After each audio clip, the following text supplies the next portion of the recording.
Zdravo svima, Vegeta Sanje. Sada ću vam pokazati kako da nađete muziku za neki anime. Kućete na primjer Dragon Ball Super i dodate slova OST. Tu će se pojaviti nekoliko playlista. Izaberete onu sa najviše klipova. I sad da ja ne bi ulazio, pokazat ću vam kako da nađete OST za prva dva serijala. Ukućete Dragon Ball OST CD1.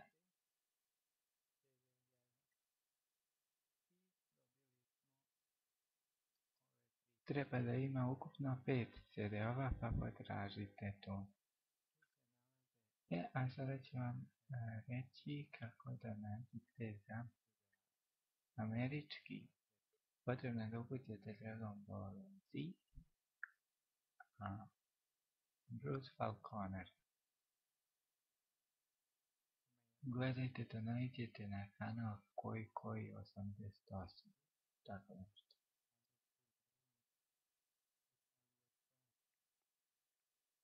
I uđite u njegove klipove. To je on, ali ovo su klipovi za GT. To je to, pozdrav.